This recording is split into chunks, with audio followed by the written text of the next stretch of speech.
Hallo, ich bin Jonas. Willkommen beim Nine Nah Tree Podcast. Heute werde ich das Buch zusammenfassen und besprechen. Die Seele des Menschen, ihre Fähigkeit zum Guten und zum Bösen. Von Rainer Funk bietet eine tiefgründige Analyse über das Wesen der menschlichen Seele. Das Buch beschäftigt sich mit den Grundfragen der menschlichen Existenz. Warum neigen Menschen sowohl zu Gutem als auch zu Bösem?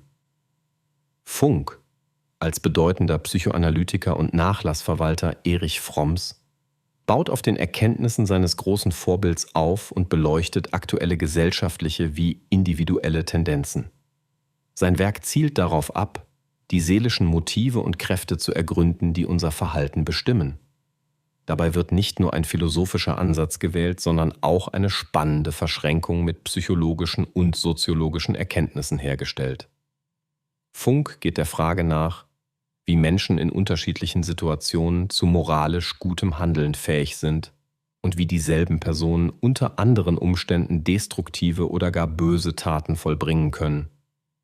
Die Botschaft des Buches ist zutiefst humanistisch und fordert dazu auf, den Blick für die Wurzeln menschlichen Verhaltens zu schärfen, um Wege zu Freiheit und Verantwortung zu finden.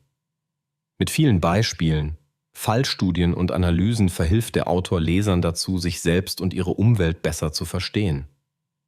Besonders in einer Zeit großer gesellschaftlicher Herausforderungen und Spannungen ist das Thema von brisanter Aktualität. Ich werde Ihnen die wichtigsten Erkenntnisse aus diesem Buch mitteilen. Erstens, das Menschenbild und die Seele. Im ersten zentralen Thema geht es um das Menschenbild, das Rainer Funk zeichnet. Er knüpft an psychoanalytische und humanistische Traditionen an, um zu erklären, was die menschliche Seele ausmacht. Funk sieht die Seele als komplexes Geflecht von Bedürfnissen, Motivationen und inneren Konflikten, die jeden Menschen auszeichnen. Einer der Kernpunkte ist die Vorstellung, dass die Seele stets zwischen den Polen des Guten und Bösen pendelt. Funk diskutiert die Ursachen dieses Zwiespalts und betont, wie frühkindliche Erfahrungen, Erziehung und gesellschaftliche Einflüsse grundlegende Prägungen hinterlassen. Er stellt heraus, dass kein Mensch von Natur aus ausschließlich gut oder böse ist, sondern beide Potenziale in sich trägt. Diese Sichtweise ist entscheidend, um die rationale Handlungsfähigkeit des Menschen zu begreifen und um Wege zu finden, destruktive Tendenzen zu überwinden. Hierbei liefert das Buch vor allem einen Einblick in die methodische Betrachtung der Seele, basierend auf psychoanalytischen Theorien und klinischer Praxis. Zweitens, die Wurzeln des Guten. In diesem wichtigen Abschnitt untersucht Funk die Quellen des Guten im Menschen. Er analysiert, welche inneren und äußeren Bedingungen es begünstigen, dass Menschen altruistisch, mitfühlend und solidarisch handeln.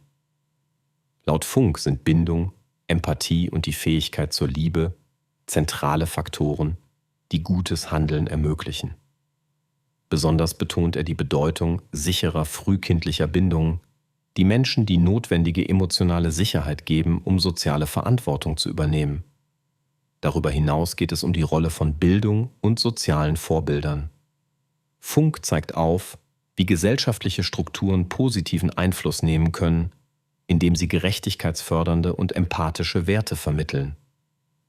Das Buch macht klar, dass die Fähigkeit zum Guten nicht statisch ist, sondern durch bewusste Entscheidungen und Selbstreflexion gestärkt werden kann. Damit gibt Funk dem Leser konkrete Impulse, wie man selbst das Gute in sich fördern und in die Welt tragen kann.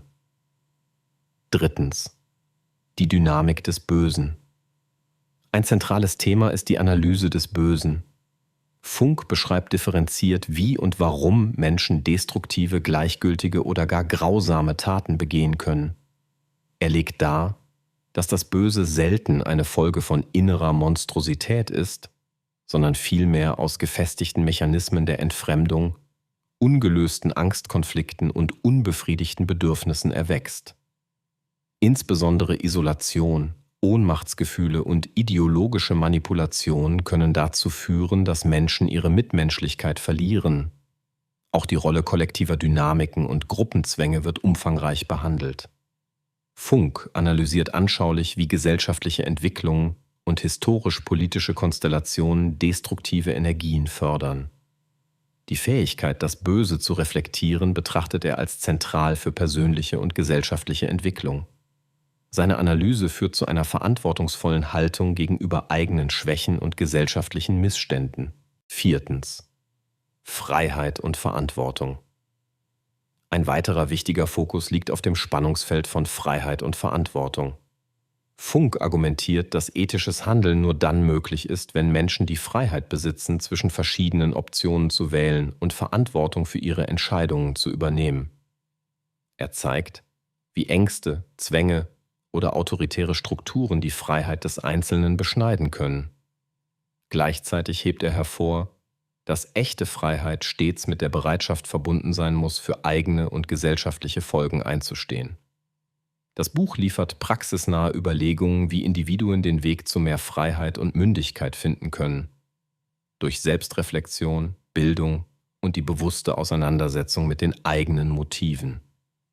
Funk macht deutlich, dass Verantwortung kein starres Pflichtgefühl ist, sondern ein Ausdruck lebendiger Beziehung zu sich selbst und zur Gemeinschaft.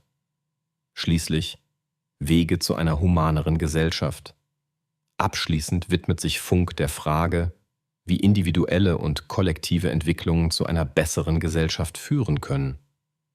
Er plädiert für eine Kultur der Empathie, Offenheit und des gerechten Miteinanders. Im Zentrum steht die Überzeugung, dass soziale Gerechtigkeit und individuelle Entfaltung keine Gegensätze sind, sondern sich gegenseitig bedingen. Das Buch skizziert Ansätze und Beispiele, wie Bildungsinstitutionen, Familien und politische Strukturen zur Entwicklung des Guten beitragen können. Funk sieht darin keinen utopischen Traum, sondern eine Aufgabe an alle Menschen. Er betont, dass der Wandel bei jedem Einzelnen beginnt und durch gemeinsames Handeln getragen wird. Die Darstellung ist praxisnah und gibt konkrete Anstöße für Engagement im Alltag. Damit wird das Buch nicht nur zu einer Analyse, sondern zu einem Appell für eine lebenswerte Zukunft. Zusammenfassend: Die Seele des Menschen. Ihre Fähigkeit zum Guten und zum Bösen von Rainer Funk ist ein Werk für alle, die sich für Psychologie, Ethik, Soziologie und die Herausforderungen des menschlichen Zusammenlebens interessieren. Besonders angesprochen sind Menschen, die sich mit den Wurzeln und den Lösungen gesellschaftlicher und individueller Probleme auseinandersetzen möchten. Von Studierenden der Humanwissenschaften bis hin zu pädagogisch und sozial Tätigen. Das Buch vermittelt nicht nur theoretisches Wissen, sondern gibt konkrete Anregungen zur Selbstreflexion und persönlichen Weiterentwicklung. Es erklärt verständlich, warum Menschen zu Gutem wie zu Bösem fähig sind und eröffnet Wege zu verantwortlichem und empathischem Handeln. Wer wissen möchte, warum wir sind, wie wir sind und wie wir uns und die Gesellschaft positiv beeinflussen können, findet in diesem Buch profundes Wissen und Motivation. Im Vergleich zu ähnlichen Werken besticht Funk durch die praxisnahe Verbindung von psychoanalytischer Theorie, gesellschaftlicher Analyse und inspirierenden Beispielen. Seine Sprache ist klar, lebensnah und auf das Wesentliche konzentriert. Wer an nachhaltiger Veränderung auf individueller wie gesellschaftlicher Ebene interessiert ist, sollte dieses Buch lesen. Es liefert einzigartige Impulse, die im Alltag wie im Berufsleben direkt anwendbar sind. Deshalb lohnt es sich, die Seele des Menschen zu kaufen, denn Funks Werk verbindet wissenschaftliche Tiefe mit lebenspraktischer Relevanz und bleibt lange im Gedächtnis. Wenn Sie unterstützen möchten, Rainer Funk, können Sie das Buch über den Amazon-Link kaufen, den ich in der Podcast-Beschreibung angegeben habe. Lassen Sie mich nach dem Lesen des Buches wissen, was Sie davon halten, und teilen Sie Ihre Gedanken mit. Bis bald.